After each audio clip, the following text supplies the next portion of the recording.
आज के इस वीडियो में हम देखेंगे बार बेंडिंग शेड्यूल किस तरह से बनाया जाता है। पूरे वीडियो में हम सबसे पहले कटिंग लेंथ निकालने से लेकर एंड तक टेबल फॉर्म में कैसे भरा जाता है पूरी डिटेल में आपको इस वीडियो में बता दूंगा, जिससे कि आपको पता चलेगा कि बार बेंडिंग शेड्यूल शुरू से लेकर लास्ट तक कैसे बनता है। तो सबसे पहले हमको कटिंग लेंथ फाइंड करनी होती है हर बार की। बार बेंडिंग शेड्यूल में जो बार आते हैं तो उनकी हमको टोटल लेंथ शो करनी होती है कि कितना लंबा बार आपको काटना है। ठीक है, जैसे कि बीम में जो बार शो होते हैं तो वो बार की कटिंग लेंथ कितनी होनी चाहिए वो आपको पहले पता होगी, तो आप आगे जाके बार बेंडिंग शेड्यूल बना पाओगे। तो सबसे पहले हम कटिंग लेंथ निकालना सीखते हैं कि मान लीजिए ये हमारा एक रीइंफोर्समेंट है, इस शेप का डलने वाला है बीम के अंदर या स्लैब के अंदर कहीं पे भी। तो हमको इसकी टोटल कटिंग लेंथ निकालनी, जिसमें कि सारे हुक भी इंक्लूड होंगे। तो सबसे पहले हम क्या करेंगे कि यहाँ से यहाँ तक की लेंथ, ठीक है, ये इस बार की यहाँ से लेके यहाँ तक की लेंथ हो जाएगी। ये हम कटिंग लेंथ लिख रहे हैं, तो इसको हमने लिखा है स्मॉल एल। ठीक है, स्मॉल एल प्लस, अब देखिए ये हुक कहलाता है, इधर ये हुक बन रहा है और एक ये हुक बन रहा है। तो अब इस टोटल हुक की लेंथ कितनी होती है, तो हुक का ये जो पोर्शन होता है वो होता है 4D और इसकी ये जो हाइट होती है वो भी 4D होती है। तो टोटल 4D और 4D की ये 4D हाइट और यूँ 4D, तो टोटल 8D हो गया। प्लस इसमें जो ये टर्न होते हैं, ठीक है, तो उसको हम D कैलकुलेट करते हैं, D मानते हैं। तो टोटल 4D 4D और D कितना हो गया 9D। तो यहाँ पर एक हुक को हम लिखते हैं हमेशा 9D या 10D भी लिखते हैं कुछ लोग। तो यहाँ पर हो गया L प्लस 9D और एक हुक इधर है और एक हुक इधर है, तो इसका डबल कर दिया। तो ये हो गया हमारा इसकी कटिंग लेंथ का फॉर्मूला L प्लस 18D। ठीक है, इसके बाद स्लैब में जो क्रैंक बार लगती है, ये बार जो है वो इधर ऊपर जाके इस तरह से हो रही है। ये मैंने सिंगल साइड वाला क्रैंक बनाया, आप इसी के कॉन्सेप्ट को लेके डबल क्रैंक वाले को भी सॉल्व कर सकते हो। कैसे होगा इसमें, ये इधर हुक है एक इधर हुक है और टोटल मैंने यहाँ से यहाँ तक की सिंगल सीधी लेंथ मान ली है L, और यहाँ से जो बेंटअप होता है, ठीक है, उसको L/4 से लेके L/6 तक दे सकते हैं।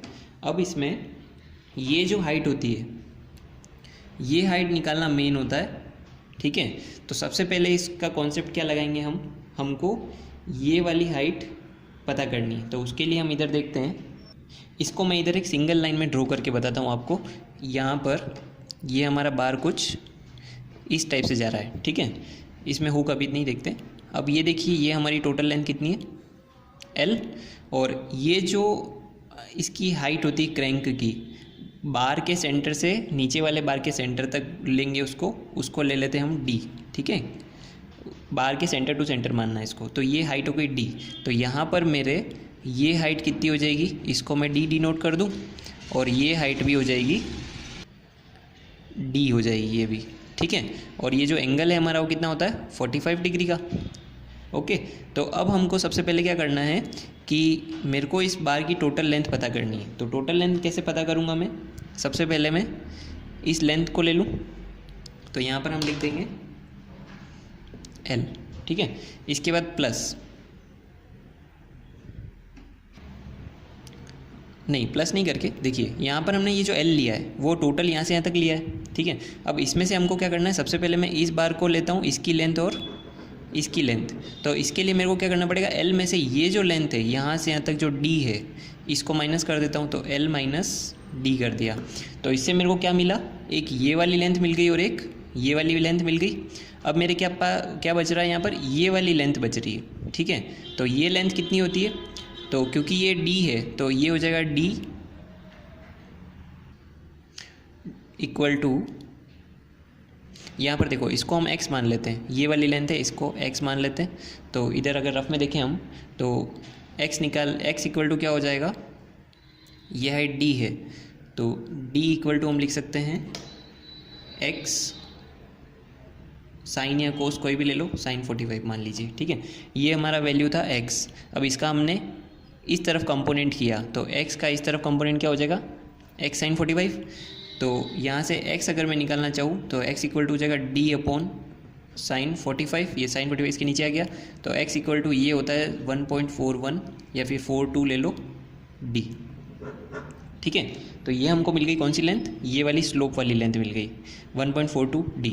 तो फाइनली हम इसको यहाँ नहीं लिख के यहाँ लिखते हैं सबसे पहले हमने क्या किया, देखिए वापस समझ लेते हैं इसको। फाइनल हमको सबसे पहले ये लेंथ लेनी थी और ये लेंथ लेनी थी, तो हमने लिख दिया L माइनस डी। पूरे L में से ये D माइनस कर दिया। अब इसमें हम जोड़ देते हैं ये वाली लेंथ कितनी आ गई 1.42 D। ठीक है, तो इसको सॉल्व करने पे हमको कितना मिल रहा है L minus D plus 1.42 D, तो L प्लस 0.42 D हो गई हमारे इस बार की लेंथ। अब इसमें हमको क्या करना है, हुक जोड़ने, तो दोनों तरफ हुक होते हैं, 9D का इधर और 9D का इधर होता है, तो इसी में हम प्लस कर देते हैं 9D और 9D 18D। तो फाइनली ये हो जाएगा L प्लस, चलिए ठीक है इसको यहीं तक रखते हैं। तो इस तरीके से जो है वो ये 0.42 वाली जो प्रॉब्लम है वो हम इस तरीके से सॉल्व करके पता कर सकते हैं। तो हमने यहाँ पे क्या किया, बार की length L plus 0.42D plus 18D, हमारा 18D ये स्मॉल d होता है। ठीक है, अब इसके बाद हमको ये वाली लेंथ लेनी है, तो इसके लिए हमको ये हमारी ओवरलैप लेंथ है, लैप लेंथ बोलते हैं जिसको। लैप लेंथ हम देते हैं 40D से लेके 50D तक, तो ये हमारी लैप लेंथ हो जाएगी 40D। ठीक है, 40D अगर लेते तो। अब इसमें प्लस दोनों तरफ हुक जा रहे हैं, तो हुक कितना होता है 9D का होता है, तो 9D प्लस 9D, तो ये हो जाएगा टोटल 40D प्लस 18D। तो इस तरीके से हम इसमें कटिंग लेंथ फाइंड आउट करते हैं। और जो बीम का स्टीरअप होता है वो मैं आपको अगले बार बेंडिंग शेड्यूल जब हम प्रॉपर उसमें बीम का निकालेंगे तो वहाँ पर आप इसको देख सकते हो। आज का हमारा टॉपिक है बार बेंडिंग शेड्यूल, जिसमें हम देखेंगे बीम का बार बेंडिंग शेड्यूल कैसे बनाया जाता है। सबसे पहले बार बेंडिंग शेड्यूल होता क्या है, इस बार बेंडिंग शेड्यूल से हमको किसी भी स्ट्रक्चर में बीम कॉलम या फुटिंग में या फिर स्लैब में लगने वाले रीइंफोर्समेंट की डिटेल मिल जाती है कि उसमें जो बार लगेंगे उनकी कटिंग लेंथ क्या होगी, किस साइज़ का डायामीटर होगा उसका यूनिट वेट कितना होगा, उसका टोटल वेट कितना होगा, उसका शेप किस टाइप का होगा, वो सारी इन्फॉर्मेशन हमको उस बार बेंडिंग शेड्यूल से मिल जाती है। अब यहाँ पर हमने एक बीम का सेक्शन बनाया है, ये हमने एक सिंपली सपोर्टेड या फिर कह सकते हैं फिक्स बीम हमने बनाई है। यहाँ पर ये इसके 2 कॉलम है और बीच में जो है वो ये बीम बनी हुई है। कंटिन्यूस बीम भी हम इसी तरीके से देख सकते हैं, वो हम दूसरे वीडियो में देखेंगे। यहाँ पर ये जो बीम है इसमें हमने यहाँ पर इसका जो क्लियर स्पान है वो 4.5 मीटर लिया है और जो सेक्शन बनाया है इसका सेक्शन की टोटल डेप्थ जो है वो 450 mm है और विड्थ जो है वो 230 mm ली है। उसके अंदर जो रीइंफोर्समेंट दिया हुआ है, जो सेक्शन काटा है हमने यहाँ से सेक्शन ए, उसके अकॉर्डिंग बॉटम में जो बार दिए हैं वो दिए हैं 3 20 के तार और टॉप पे जो है वो 2 12 के बार दिए हैं और जो स्टीरअप्स है वो 8 mm की दी है। ठीक है, और यहाँ पर हम देखें तो जो स्टीरअप्स की स्पेसिंग है वो है 200 mm सेंटर टू सेंटर हमने ली है। अब इसमें जो सबसे पहले ड्राइंग को देखना होगा कि रीइंफोर्समेंट किस टाइप से दिया हुआ है। तो इसमें जो बॉटम वाले जो तार है 3 20 के जो तार दिए हुए हैं वो इस टाइप से जा रहे हैं। ठीक है, ये जो बॉटम में है वो 3 20 के तार है और जो टॉप वाला बार है वो है 2 12 के, तो ये ऊपर जो है वो 12 का तार जा रहा है। इसमें बीम की जो क्लियर स्पान है वो तो यहाँ से यहाँ तक है, लेकिन जो रीइंफोर्समेंट एक्सटेंड हो रहा है वो अंदर तक हो रहा है। तो ये जो लेंथ एक्सटेंड होती है अंदर उसको बोलते हैं अपन डेवलपमेंट लेंथ, LD से जिसको अपन डिनोट करते हैं। ठीक है, और यहाँ पर हम LD जो लेंगे वो 50D अज्यूम करेंगे। कुछ जगहों पर 40D भी लिया जाता है, 50D या 40D कोई भी ले सकते हो। तो इसमें हम कैलकुलेशन के लिए 50D जो है वो डेवलपमेंट लेंथ को कंसीडर करेंगे। इसमें D क्या है, डायामीटर ऑफ बार, जिस बार का डायामीटर उसके अकॉर्डिंग यहाँ पर D की वैल्यू आ जाएगी। बार बेंडिंग शेड्यूल बनाते टाइम सबसे मेन इंपॉर्टेंट जो बात होती है वो यही होती है कि डेवलपमेंट लेंथ क्या लेनी है आपको, हुक किस टाइप से कंसीडर करने हैं, जो बेंट अप देने हैं, क्रैंक लेंथ होती है स्लैब में वो किस टाइप से लेनी होती है, वो मेन इंपॉर्टेंट होते हैं। तो उसके लिए मैं आपको जब जब ज़रूरत होगी उसके अकॉर्डिंग सारी डिटेल्स देता जाऊंगा, तो वीडियो को पूरा ध्यान से देखना। और इसकी जो टेबल होती है बार बेंडिंग शेड्यूल की वो कुछ इस टाइप से बनाई जाती है। तो इसको कैसे बनाते हैं और इसको कैसे फिल किया जाता है वो भी हम लास्ट में करेंगे। तो सबसे पहले इसमें जो फिल करने की जो हमको वैल्यूज़ है वो हम कैलकुलेट करेंगे। अब इसमें हमको करना क्या है कि बीम के अंदर जो जो भी टाइप के रीइंफोर्समेंट लगने वाले, जो जो भी बार लगने वाले हैं, उनकी हमको कटिंग लेंथ फाइंड आउट करनी होती है मेनली। ठीक है, तो सबसे पहले अगर अपन बॉटम वाले इस मेन रीइंफोर्समेंट की बात करें तो बॉटम का बार कितने का है हमारा, 20 mm का है। तो यहाँ पर हम सबसे पहले लिखते हैं बॉटम बार 20 mm के लिए हम सॉल्व कर रहे हैं। तो सबसे पहले जो है वो इस बार का हम शेप यहाँ पर ड्रॉ करेंगे। तो शेप किस टाइप से ड्रॉ होगा इसका, ये इस टाइप का बार है हमारा, यहाँ से ये इस टाइप से जा रहा है। अब इसकी हमको टोटल लेंथ निकालनी है, यहाँ से ये वाला पोर्शन, ये वाला पोर्शन और ये वाली टोटल लेंथ। ठीक है, इसमें सारी जो है डेवलपमेंट लेंथ वो सब इंक्लूडेड है। तो सबसे पहले इसका फॉर्मूला किस टाइप से लिखेंगे अपन, कटिंग लेंथ इक्वल टू, अब इसका फॉर्मूला हमको बनाना पड़ेगा। कैसे बनाएंगे, देखो ये जो बार जा रहा है वो यहाँ से यहाँ तक जा रहा है, तो सबसे पहले तो उसमें क्लियर स्पान ले लेते हैं। ठीक है, क्लियर स्पान प्लस अब इसमें जो है वो डेवलपमेंट लेंथ भी लेनी पड़ेगी। तो डेवलपमेंट लेंथ जो है वो यहाँ से लेके यहाँ तक होती है। तो डेवलपमेंट लेंथ हमने मानी थी 50D, तो 50D के अकॉर्डिंग इसका फॉर्मूला यहाँ पे प्लस डेवलपमेंट लेंथ को मैं DL लिख देता हूँ। अब डेवलपमेंट देखो, डेवलपमेंट लेंथ कितनी जगह होगी, एक डेवलपमेंट लेंथ इधर, एक डेवलपमेंट लेंथ इधर, तो ये हो जाएगा इंटू 2। फिर अब क्या होता है, देखिए हमने यहाँ पर जनरली जो है वो टोटल लेंथ तो ले ली, यहाँ से यहाँ तक 4.5 मीटर था क्लियर स्पान, और प्लस इधर का डेवलपमेंट लेंथ और इधर का डेवलपमेंट लेंथ। लेकिन क्या होता है कि जब भी बार कोई बेंड हो रहा होता है, जैसे यहाँ से बार बेंड हो रहा है और यहाँ से भी बार बेंड हो रहा है, तो बेंड के लिए हमको डिडक्शन करना पड़ता है। तो माइनस, अब बेंड कितने हैं हमारे पास, एक बेंड यहाँ पर हो रहा है, एक बेंड यहाँ पर हो रहा है, तो 2 बेंड हो रहे हैं। तो कितने डिग्री वाले, अब देखिए सबसे पहले इधर हम देख लेते हैं अलग से कि बेंड कैसे लेते हैं हम। बैंड की जो कैलकुलेशन होती है, अगर 45 डिग्री का बैंड है, ठीक है, 45 डिग्री का अगर बैंड है तो उसके लिए डिडक्शन होगा 1D का। 90 डिग्री का अगर बैंड है तो वो जाएगा 2D का, और 135 डिग्री का अगर बैंड है तो वो जाएगा डिडक्शन 3D का। ये हमको ध्यान रखना होता है अलग से, ठीक है। तो यहाँ पर हमारा जो बैंड है वो कितने का है, 90 डिग्री का बैंड है। तो 90 डिग्री बैंड के लिए 90 डिग्री बैंड इंटू, अब 90 डिग्री के बैंड कितने, एक इधर और एक इधर, तो ये भी हो जाएगा 2, ठीक है। तो इस टाइप से हमारा फॉर्मूला बन गया टोटल। अब इसमें वैल्यूज पुट कर देते हैं। क्लियर स्पान कितना है, 4500 मीटर को mm में कर दिया, प्लस डेवलपमेंट लेंथ कितनी लेते हैं हम, 50D। तो 50 इंटू डी होता है डायामीटर, बॉटम बार कितने का है हमारा, 20 mm का ले रहे हैं, तो 50 इंटू डी मतलब कि 50 इंटू 20 और इंटू 2 माइनस 90 डिग्री बैंड कितना होता है 2D, तो 2 इंटू डी डायामीटर कितना हमारा 20 और ये वाला 2। तो इसको हम सॉल्व करते हैं तो हमको वैल्यू मिलती है टोटल कितनी, 6420 mm, ठीक है। और अब इस कितनी बार से टोटल ये, इसको अगर हम मीटर में लिखें तो 6.420 मीटर हो गया हमारा आंसर। और अब इसको जो है वो फॉर टोटल कितने बार है, इससे 3 बार है, तो फॉर 3 बार्स 3 इंटू 6.420, तो ये हो जाएगा कितना 19.26 मीटर। ये हमारी आ गई टोटल जो 20 mm वाला जो बार था उसकी लेंथ, ठीक है।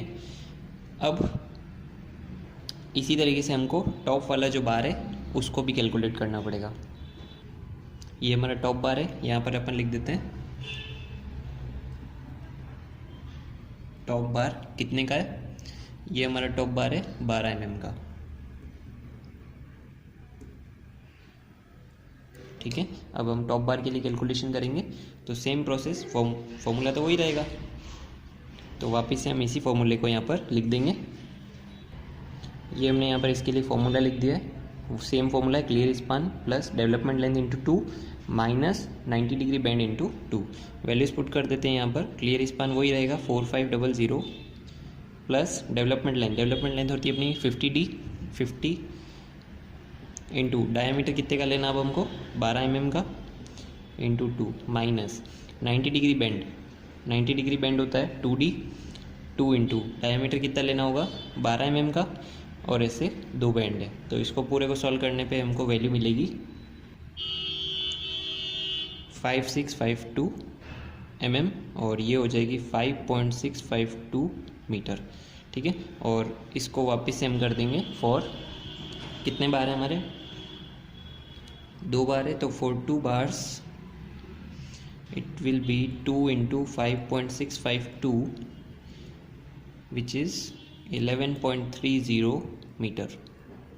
ये हमारी आ गई कटिंग लेंथ किसके लिए, टोटल टॉप बार के लिए। अब हमको बात नेक्स्ट करनी है स्टीरअप्स के लिए। ये हमारा स्टीरअप है, ठीक है, सिंगल लाइन में इसको ड्रॉ कर दिया है, और यहाँ पर इसके 2 हुक बन रहे हैं। ये जो दोनों हुक है वो 135 डिग्री वाले हुक होंगे, और इस अगर स्टीरअप को हम खोल दें पूरी को, तो वो उसकी जो बार होगी वो कुछ इस टाइप से दिखेगी। तो हमको टोटल इस स्टीरअप की लेंथ निकालनी है। ठीक है, तो कैसे निकालेंगे, सबसे पहले हम यहाँ पर फिगर में देखते हैं, जो हमने ए और बी की वैल्यू दी है, ये ए और बी, ये सबसे पहले हमको यहाँ पे निकालना होगा। तो ये कैसे निकालेंगे, ए जो होता है वो होता है सेंटर से, बार के सेंटर से यहाँ से लेके इस बार के सेंटर तक, ये लेंथ जो होती है वो होती है हमारी ए। ठीक है, और इसी तरीके से इसके सेंटर से, यहाँ से सेंटर से लेके यहाँ तक इसके ये हो जाता है बी। तो ये वैल्यू हम कैसे कैलकुलेट कर सकते हैं,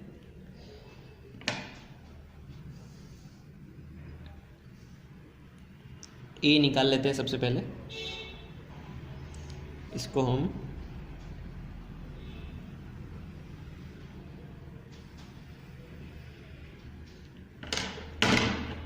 अब हम ए निकालेंगे यहाँ पर, देखिए कैसे निकलेगा। टोटल डेप्थ कितनी है बीम की 450 mm 450, उसमें से ऊपर का क्लियर कवर और नीचे का क्लियर कवर माइनस होगा। ठीक है, तो 450 माइनस क्लियर कवर कितना होता है बीम में 25 का ले लेते हैं, और 2 क्लियर कवर है ऊपर और नीचे। ठीक है, ये हो गया।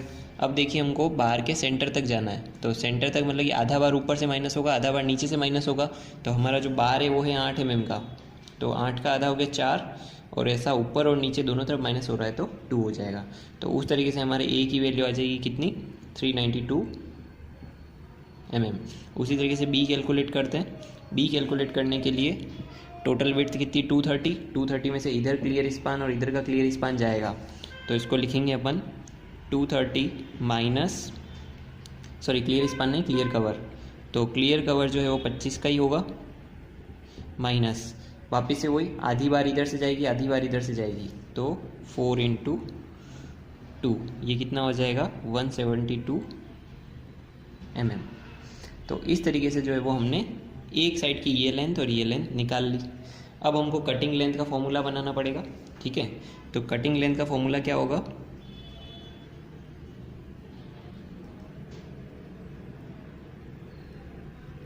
Cutting length equal to, formula बनाते हैं इसका। सबसे पहले तो ए इधर बी इधर और बी इधर, तो इसको 2a + b लिख दें। ये हो गई हमारी टोटल लेंथ चारों साइड की। अब उसमें से क्या करना होगा हमको, ये हुक जोड़ने पड़ेंगे।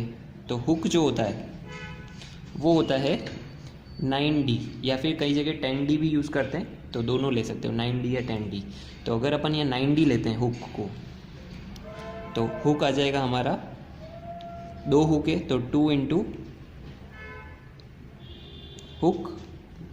और अब उसमें से क्या होगा कि जितने भी बैंड हो रहे हैं, मैंने पहले भी बताया था आपको कि जो बैंड होते हैं वो माइनस करने पड़ते हैं, डिडक्शन। जैसे हमने पहले 90 डिग्री वाले बैंड माइनस किए थे।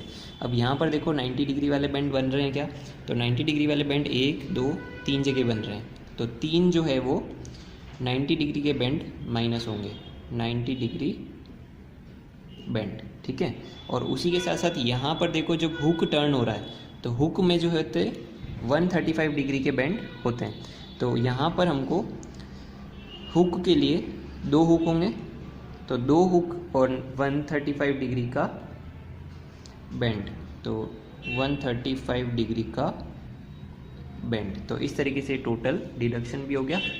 फॉर्मूले में वैल्यू पुट करते हैं, 2a + b 392 + 172 + 2 into hook. Hook कितना होता है 9D का बोला था मैंने, ठीक है। यहाँ पर हम लिख देते हैं इसके साथ, जो हुक लेना है वो लेना है 9D का।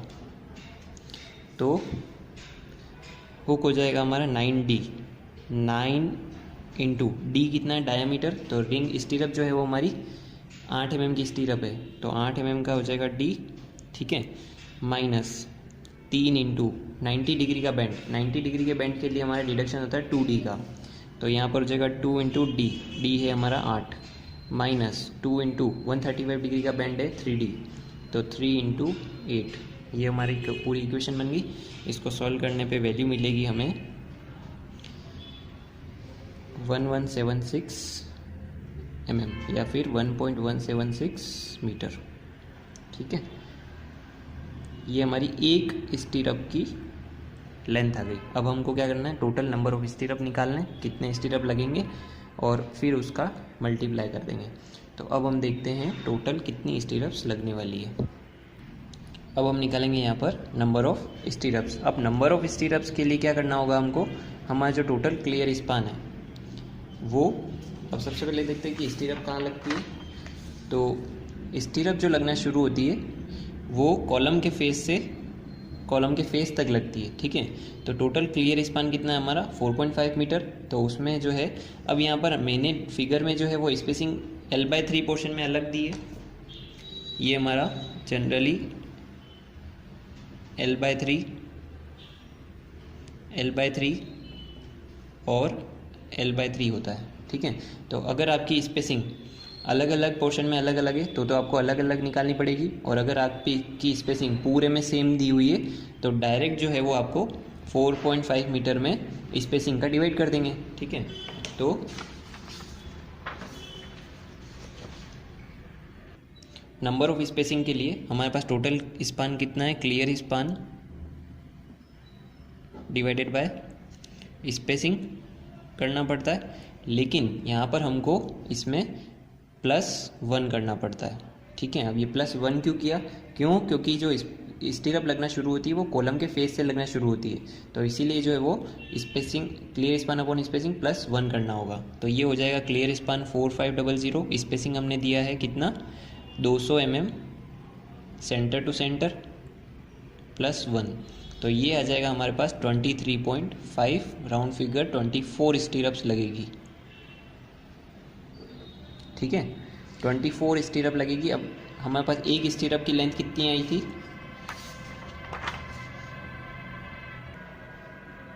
1.176 आया था। इसको हम मल्टीप्लाई कर, तो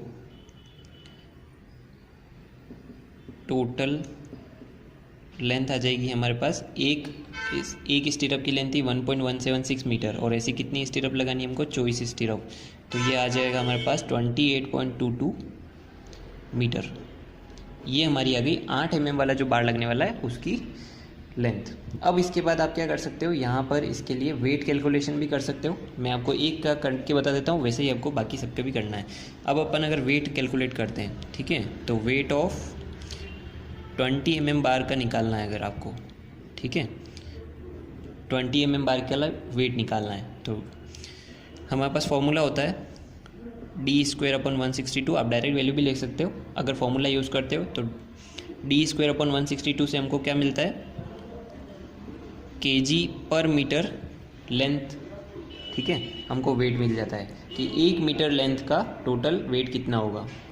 तो जैसे अगर हम 20 mm बार के लिए वेट निकाल रहे हैं, तो 20 mm का स्क्वायर बाय 162 करने पर हमको वैल्यू मिलती है 2.466, और ये होता है kg/मीटर। मतलब कि आपका 1 मीटर 20 mm का तार होगा, उसका वेट होगा 2.466, ठीक है। और हमने टोटल 20 mm का तार कितनी लेंथ का दिया है, जो 20 mm का हमारा बार दिया था बॉटम वाला, वो था 19.26 मीटर का, ठीक है। तो इसको लेंथ से मल्टीप्लाई कर देंगे 19.26 को,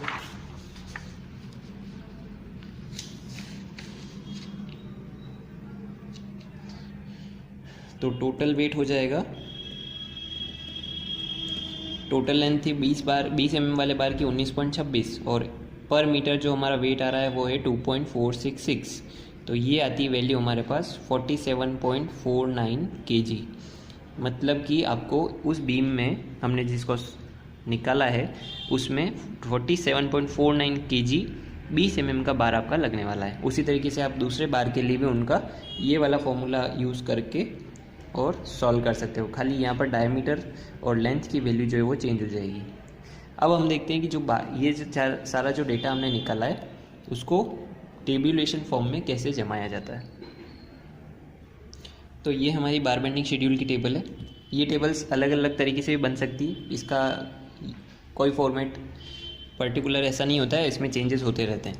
तो यहाँ पर हमने जो फॉर्मेट बनाया है, सबसे पहले बार बेंडिंग शेड्यूल, उसके बाद यहाँ पर आपका प्रोजेक्ट का नाम या जो भी आ जाएगा, यहाँ पर ड्राइंग नंबर, और आप रेफ़र किसको कर रहे हो, बीम किस बीम को रेफ़र करने के लिए बनाया है आप। B1 जैसे मैंने यहाँ पर जो बीम दी है ये अगर बीम 1 है तो यहाँ पर हमने रेफ़र कर दिया बीम 1 को, ठीक है।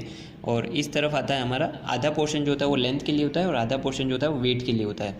तो यहाँ पर हमने लेंथ ऑफ बार मीटर में फिल करेंगे और यहाँ पर हमने सारे डाया लिख दिए 8, 10, 12, 16, 20, 22, 25 और 32 mm। और अगर इसके बीच का भी कोई आपने यूज़ किया है तो उसको भी बीच में डाल सकते हो। अब इधर देखिए, सबसे पहले बार नंबर आएगा सीरियल नंबर की तरह, बार का शेप यहाँ पे बनाया जाएगा, डायामीटर क्या है उसका, उनकी स्पेसिंग क्या है, और एक बार की आपकी कटिंग लेंथ जो आ रही है ये कटिंग लेंथ होती है ना।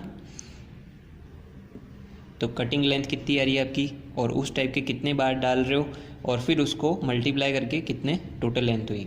तो इसको हम फिल करते हैं। जैसे कि सबसे पहले अपन बॉटम बार की बात करें 20 mm वाले की, ठीक है। तो इसका शेप इस टाइप से होगा, तो यहाँ पर हम लिखते हैं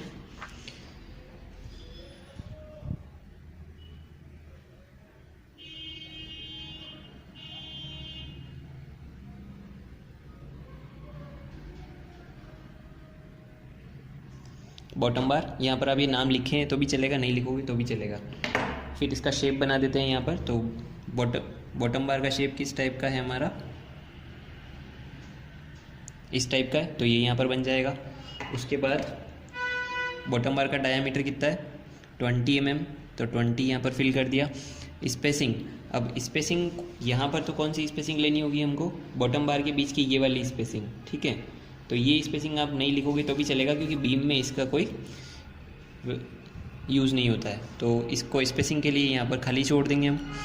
अब इसकी कटिंग लेंथ, तो इसकी कटिंग लेंथ हमने निकाली थी कितनी, इसकी कटिंग लेंथ निकाली थी अपन ने 6.42 मीटर। तो कटिंग लेंथ हो गई इसकी 6.42 मीटर।